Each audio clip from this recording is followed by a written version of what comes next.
Terima kasih sudah mampir di channel YouTube saya. Bagaimana kabarnya?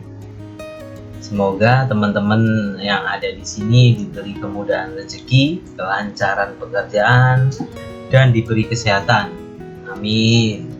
Kali ini saya akan mereview tentang bagaimana cara memasang dinding pada struktur konstruksi baja, khususnya pada pada kolom baja ya, WF ataupun H-beam. Jadi ini menjawab pertanyaan teman-teman yang kemarin menanyakan bagaimana cara memasang dinding, karena kebanyakan teman-teman yang umum dalam dunia konstruksi pasti masa bisa, cara pasang dindingnya gimana. Nah, di sini saya akan jelaskan. Jadi di sini saya akan jelaskan satu persatu ya. Jadi dinding yang kita pakai di sini kita menggunakan dinding hebel, bata ringan, silikon, hebel. Pakai bata bisa, pakai bata merah juga bisa. Cuman kalau di sisi gambar ini saya menggunakan bata ringan. Jadi caranya mudah sekali. Jadi untuk sisi sirip pada bagian kolom, jadi di sini saya memakai kolom WF ya. Jadi untuk sisi pada kolom bagian sirip ini, khususnya ini WF ini dikasih angkur. Ditanam angkur dengan cara memasang angkur pada sisi kolom baja di sini. Ini bisa kita lihat di sini angkurnya. Angkur bisa kita bikin sendiri. Angkurnya pakai besi beton, bisa M8 atau M10 dengan panjangnya 50 cm atau setengah meter ya. Jadi sangat-sangat mudah. Jadi tingkat kekuatan dari ikatan ini yang mempengaruhi banyaknya angkur yang kita pasang pada kolom baja ini ya. Jadi tinggal untuk sisi pada bagian bata ringan kita gerus sesuai diameter angkur yang kita gunakan. Setelah itu kita ikat lagi dengan mortar atau kita ikat dengan perkat yang sudah diaplikasikan dengan menggunakan bata ringan ya. Beres, insya Allah kuat. Jadi tingkat kekuatannya itu tergantung penanaman jumlah angkur. Jadi angkurnya di sini cukup dilas ya teman-teman. Itu sudah sangat kuat sekali dengan panjang 50 cm untuk sisi sisi sirip ininya. Sedangkan untuk sisi badan itu biasa kalau saya di lapangan ya, saya biasa menggunakan wear mesh, sisa-sisa wear mesh ataupun dari ikatan besi beton. Kita bisa menggunakan M6 atau M8 ya.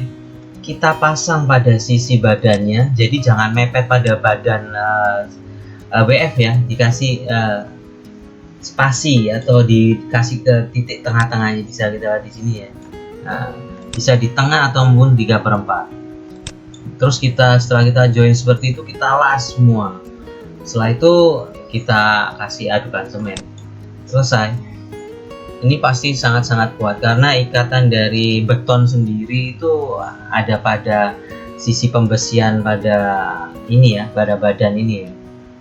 Jadi untuk cara untuk menggabungkan secara struktur antara beton dengan besi, yaitu dengan harusnya ada ikatan begitu.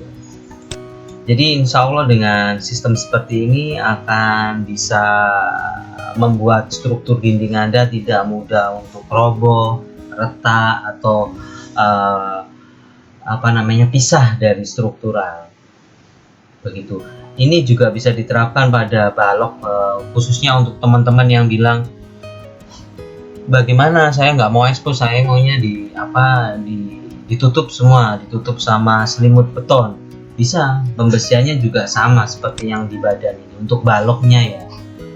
Jadi sangat bisa diterapkan dan sudah terstandar untuk cara yang saya jelaskan tadi. Jadi nggak usah ragu lagi, nggak usah bingung lagi. Sedangkan untuk dudukan pada bata ringan sendiri berada pada slope, di atas slope.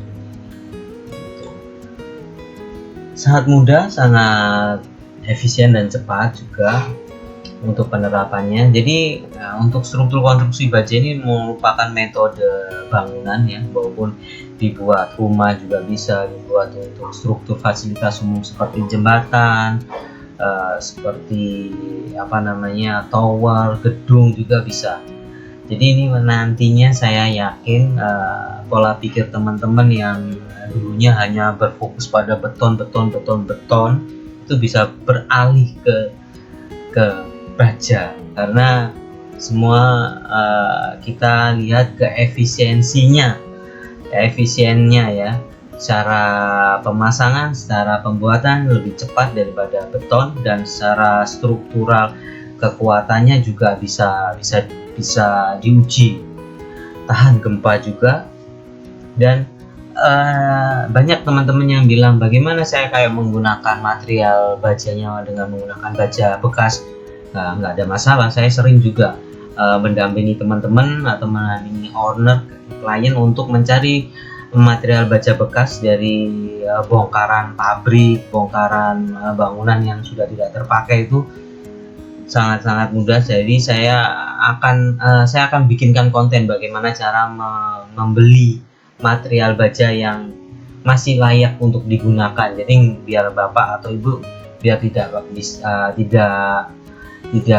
salah pilih, karena besi belum tentu besi bekas itu jelek dan cacat pada struktur, belum tentu. Jadi tinggal kita cara memilihnya, dari tinggi, dari keadaan, dari tingkat korosinya juga ada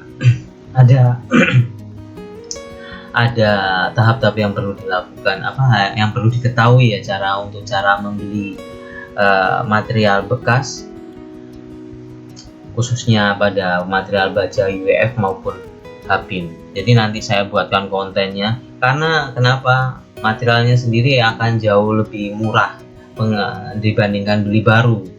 Karena beli baru untuk bekasnya mungkin sekarang per kilogram cuma 7.000 8.000. Kalau untuk yang baru itu sekitar 11 sampai 12.000. Jadi lumayan cukup memangkas biaya dalam pembuatan rumah itu. Mungkin sekian, nanti akan saya jelaskan konten bagaimana cara membuat struktur konstruksi bangunan rumah, khususnya dari barang-barang bekas dari WF maupun dari Habim, dari bekas bongkaran. Karena barang bekas pun masih layak dan masih bisa digunakan secara struktur untuk membangun suatu bangunan. Terima kasih.